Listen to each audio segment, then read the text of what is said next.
You're listening to The World at 8 with Lynn Mozart.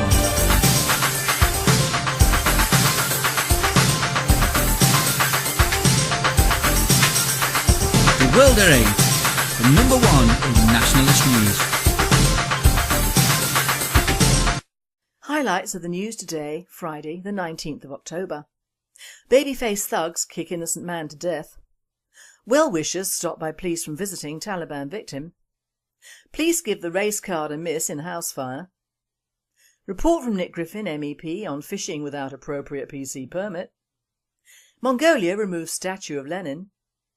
Being straight no longer normal down under. Muslim severs girlfriend's tongue.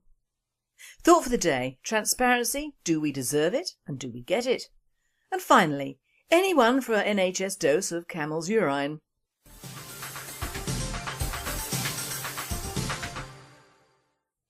UK news. From Scotland. Babyface thugs who kicked a labourer to death. 2 Muslim thugs stamped, kicked and beat an innocent man to death because they wanted to and for no other reason, according to the court. A jury yesterday took 2 hours and 50 minutes to find fresh-faced Asif Rahman, 20, and Adel Ishaq, 19, guilty of murdering Irish-born labourer William McKeaney, 57. A charge that the attack was racially motivated was dropped, however no other reason for the attack was given. William was coming home with a fish supper after a night out when Rahman, known as Noddy, and Ishaq, nicknamed Fetchy, attacked him outside his home in Pollokshields, Glasgow on January the 15th.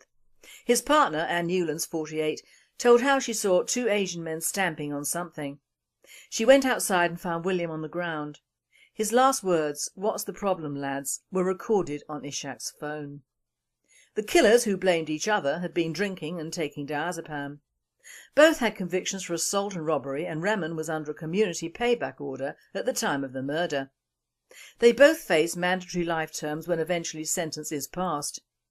A World at 8 spokesman commented, "This was a racially motivated attack. They would not have done this to a fellow Muslim or Asian." 2 well-wishers, posing as family, were stopped from seeing Malala Yousafzai, schoolgirl shot by the Taliban in hospital. Well-wishers? Nonsense. This is much more likely to have been an attempt at a hit by Taliban supporters. The visitors, one of whom claimed to be Malala's mother, were prevented from seeing the 14-year-old after turning up at Birmingham's Queen Elizabeth Hospital. Officers are guarding the site as Malala receives care under tight security conditions. She had been targeted by the Taliban because she was campaigning for better education for girls. The teenager, who arrived in Britain yesterday and has not been accompanied by her family, is not allowed to receive any visitors in hospital, and police are ready to arrest anyone they believe is trying to see her. A World at 8 writer comments, "Of course, put the poor girl in a Birmingham hospital surrounded by just about the highest rate per capita of Muslims to white indigenous in that area." Tests carried out on the remains of the Shakur house in Harlow suggest the blaze may have started accidentally. Maheen Shakur, 3, the last remaining child of the family, died last night at Broomfield Hospital. Her father is still in hospital.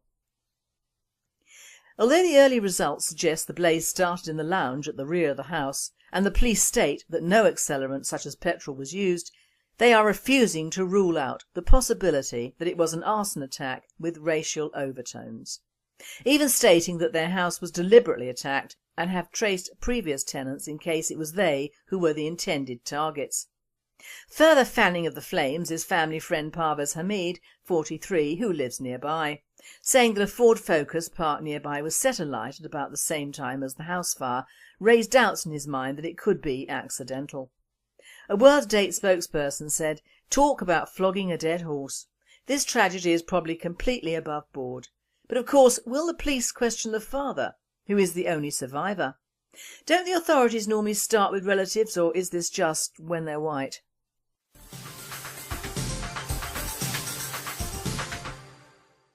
Now I hand you over to Nick Griffin MEP for his report today, which deals with fishing without appropriate PC permits. So, the talk about the latest twists and turns in the Euro crisis that I prepared earlier will have to wait, because the news is now all about the furious and predictably totalitarian reaction of the leftist elite to my Twitter defence of the rights of Christians and everybody else to decide who and who not to invite into their homes.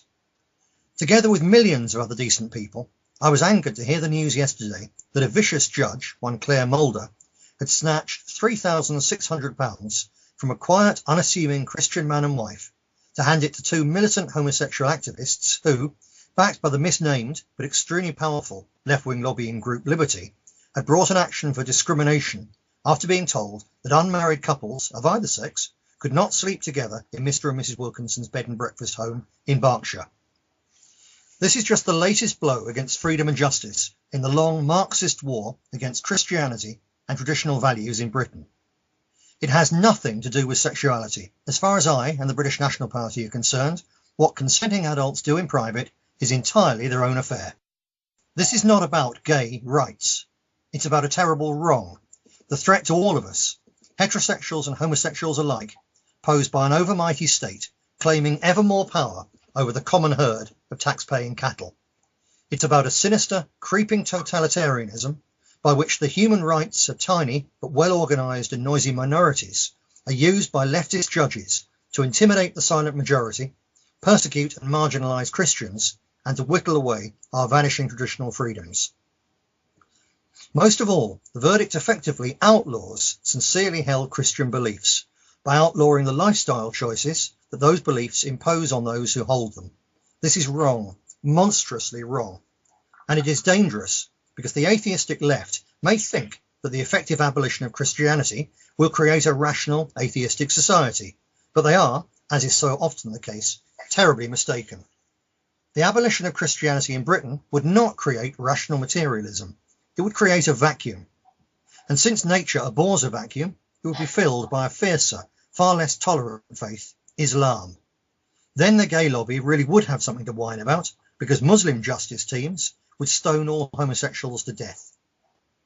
I could be like most other MEPs, keep my head down and take the money. But I was elected by more than 132,000 members of the silent majority to give them a voice. So that's precisely what I do and intend to keep on doing. In an ideal world, we would all be allowed to discuss issues such as the left minority coalition assault on tradition rationally and politely. But the sad fact is that we are only allowed to appear in the mainstream media when they can in some way present our views and activities as reprehensible. Whether Muslim grooming gangs 10 years ago or the persecution and marginalisation of British Christianity today, we are forced either to stay silent or to be impolite and controversial. For me, like you, there's no choice. We must speak out for truth and justice. The only way through the intolerant iron curtain of controlled media silence is to throw the left liberals' sprats as ground bait in order to catch the occasional mackerel. Sometimes it works, sometimes it doesn't. In terms of media access, this particular sprat netted us a hole-full of big juicy fish, including slots on radios 1, 2, 4 and 5, various local BBC radio stations, and nearly all the TV news broadcasters as well. Even better, time after time, it emerged that the interviewers had no idea how to handle my arguments in favour of freedom, my criticism of the leftist war against Christianity and traditional values, or my acceptance that militant gays have as much right to discriminate against anyone else as believing Christians have to discriminate against them.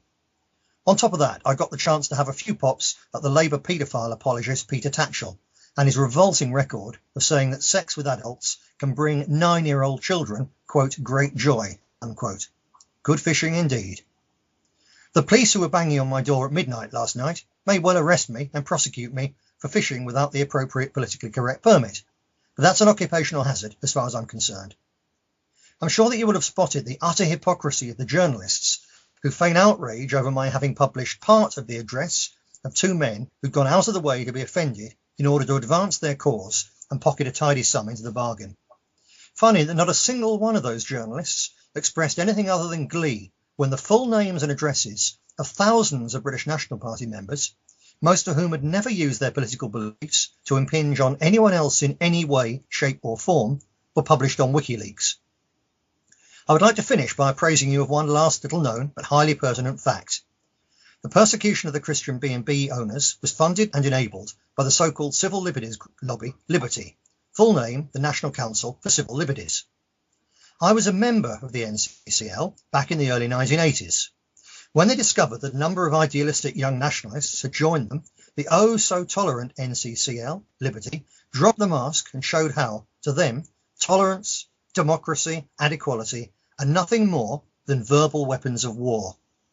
They don't actually believe in those things at all, because they promptly put a motion forward at their annual conference calling for our immediate expulsion, and, while we as members had the right to attend the meeting, not one of us was permitted to say one word in our defence.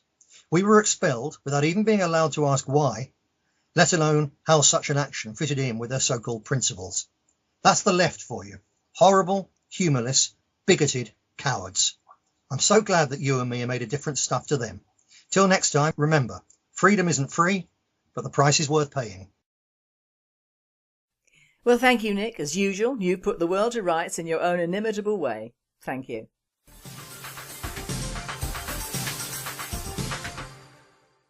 World News. Mongolia capital Ulaanbaatar removes Lenin statue. Ulaanbaatar, the capital of Mongolia, has removed its last bronze statue of Vladimir Lenin, denouncing the communist leader as a murderer. The monument was hoisted from its plinth in a park and dropped onto the back of a flatbed lorry at a ceremony attended by City Mayor Bat-ul-Erden. During the Cold War, Mongolia was effectively a Soviet satellite state. Mr Bat-ul said that the statue would be auctioned off with a starting price of about $280, which is equivalent to £174 or €216. Australia, where being straight is no longer normal, students are taught. Students at 12 New South Wales high schools are being taught it is wrong and heterosexist to regard heterosexuality as the norm for human relationships. The Proud Schools pilot programme, implemented on 12 government schools in Sydney and the Hunter, is designed to stamp out homophobia, transphobia, which is fear of transsexuals, and heterosexism. Teachers are given professional development to learn to identify and stamp out any instances of heterosexist language in the playground, such as "that's so gay," but at least 10 Liberal MPs are extremely concerned about the programme and will complain to Education Minister Adrian Piccoli this week. The programme defines heterosexism as the practice of positioning heterosexuality as the norm for human relationship, according to the Proud Schools consultation report. Also from down under, a man has been sentenced to 8.5 years jail for severing a woman's tongue. Mohammed Taslim Tahir was in a relationship with Catherine Skinner in Adelaide, and when she moved to the Gold Coast, he followed her. The Southport District Court heard in November 2010 the then 21-year-old attacked Miss Skinner in her apartment. The Crown prosecutor told the court Tahir smashed an empty bottle over the 20-year-old's head several times, fracturing her eye socket. Tahir then dragged a knife across her face, cutting her mouth and severing her tongue, the court heard. Judge Catherine McGuinness sentenced Tahir to 8.5 years jail. She ordered he be eligible for parole after serving a third of his sentence. A woman in the public gallery gasped when the judge explained that, due to time already served, Tahir could be released in September next year. A World at 8 reporter comments, is Australia taking lessons in justice from the UK?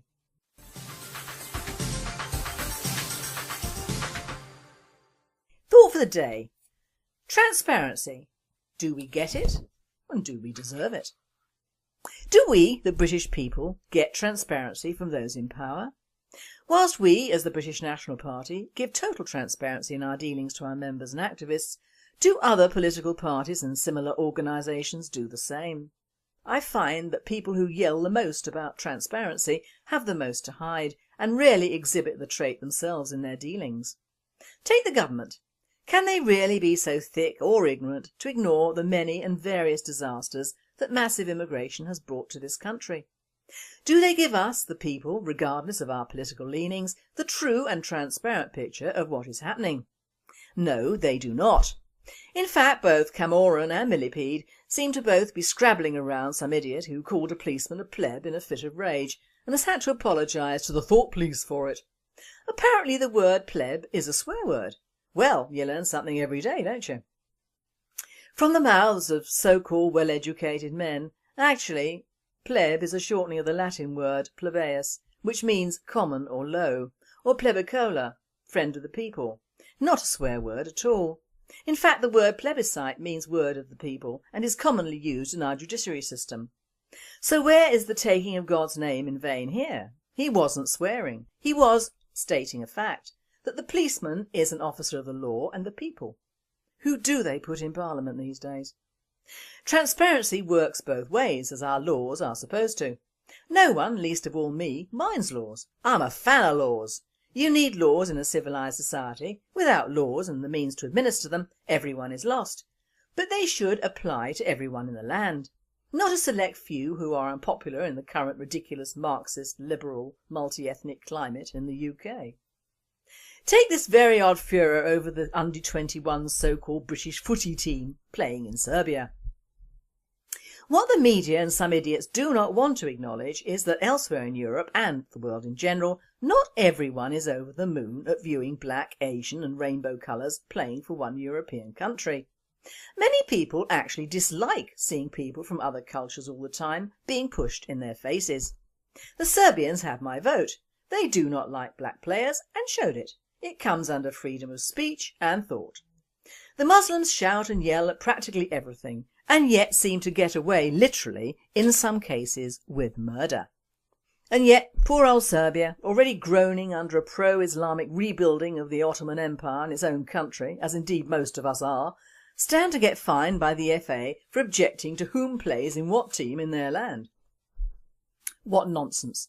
In fact, Spain, the UK, France and Russia have all been fined for racist abuse. So we're not alone, are we? But they are being totally transparent, aren't they? Total transparency has a lovely ring to it. But who wants the truth, the whole truth and nothing but the truth? Not many people in the UK or in the establishment, or else the British National Party would not only be welcomed in every home but in Parliament as well. Plebs and sheeples do not want the truth. They do not appreciate total transparency, as we in our party have proved. The total transparent truth is that massive immigration has had the same effect on the existing population as total transparency has on the media. They run from it or form alternative truths to accommodate their fears.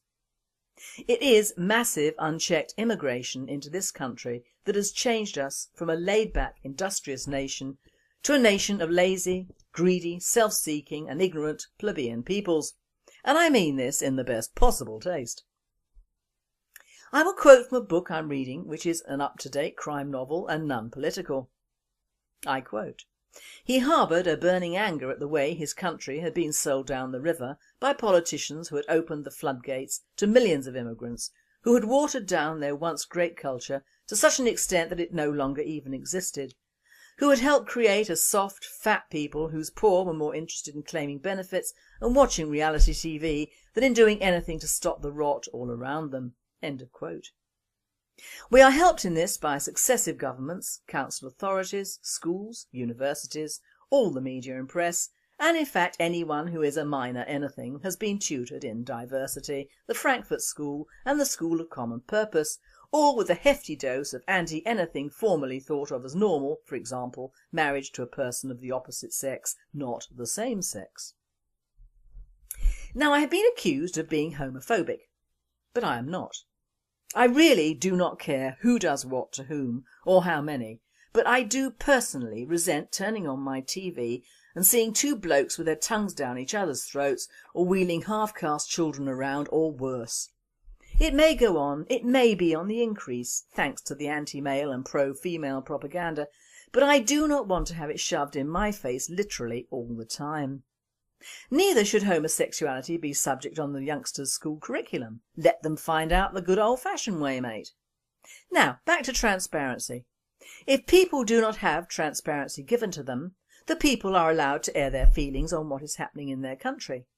If the police stop pushing the race card to the limit against white people and against anyone who simply has old-fashioned standards and exhibited transparency in their dealings with the Muslims especially, who seem to be off limits as far as British laws are concerned, then we would all be happier. If a government said to the people, "We have made an awful mistake in allowing so many immigrants in, we need your help and understanding whilst this problem is sorted," we would all be a happier nation. If the church stood up for itself and condemned the spread of Islam, we would all be a happier people. If we had a referendum about the EU, we would all be a happier people as well. Get the drift? Total transparency works both ways. You give it and you get it. You do not and you will not receive it. Fact of life, my friends. When all you get is bias, misinformation, bigotry and ignorance, that is what will prevail.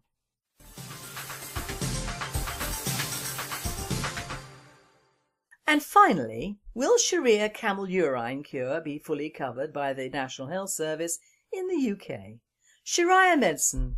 Egyptian clinic treats people with camel urine. Several Islamic authorities praise the practice of drinking camel urine for good health, based on the advice of the Muslim prophet Muhammad. In Egypt there is now even a clinic that treats people by giving them camel urine to drink. Several women are shown drinking camel urine and doing all they can to keep it down and not vomit. A video appeared on Dream TV with talk show host Wael Ibrashi narrating. It shows men collecting camel urine in buckets and giving it to people who are, in Ibrashi's words, looking to be healed from influenza, diabetes, infectious diseases, infertility, etc, etc. Ibrashi concluded by saying he is not airing this video to mock or disgust, but to determine whether we are moving forward or whether we are moving backwards. Indeed, the growing popularity of drinking camel urine is the latest example of the true nature of the Arab Spring. Or is it the Camel Spring? You have been listening to The World at 8. I am Lynn Mozar, and I and the team at World at 8 and Radio Britain wish you all a very happy and safe weekend. And keep the camel urine bottled, please. Good night. Motivated was dropped. However, no other reason for the attack was given. William was coming home with a fish supper after a night out when Remen, known as Noddy, and Ishak, nicknamed Fetchy, attacked him outside his home in Pollokshields, Glasgow on January the 15th. His partner, Anne Newlands, 48, told how she saw two Asian men stamping on something. She went outside and found William on the ground.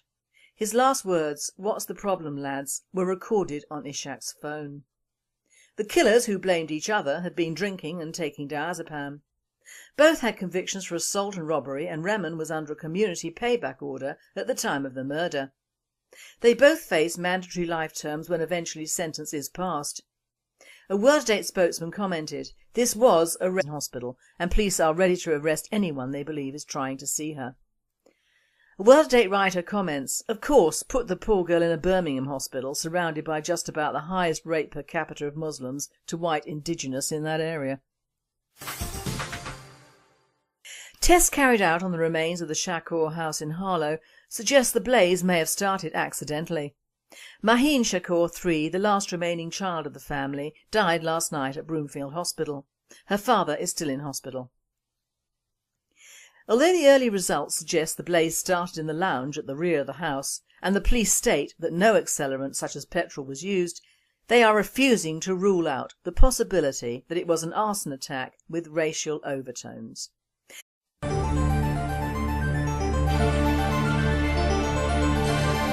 You're listening to The World at 8 with Lynn Mozart.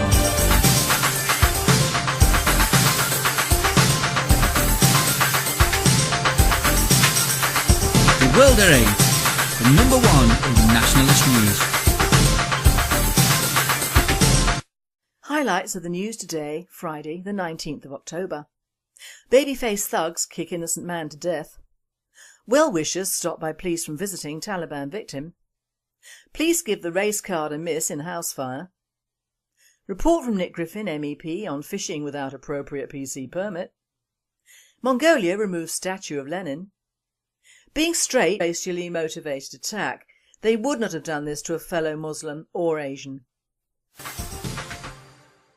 Two well-wishers, posing as family, were stopped from seeing Malala Yousafzai, schoolgirl shot by the Taliban in hospital.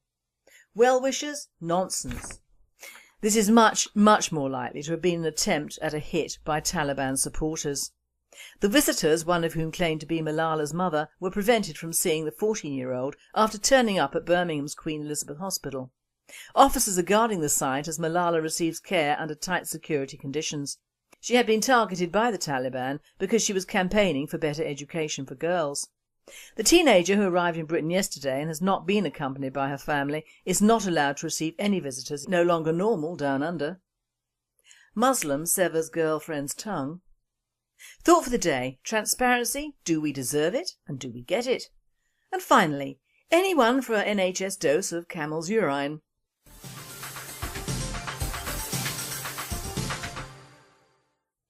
UK News. From Scotland. Baby-faced thugs who kicked a labourer to death. 2 Muslim thugs stamped, kicked and beat an innocent man to death because they wanted to and for no other reason, according to the court. A jury yesterday took 2 hours and 50 minutes to find fresh-faced Asif Rahman, 20, and Adel Ishaq, 19, guilty of murdering Irish-born labourer William McKeaney, 57. A charge that the attack was racially motivated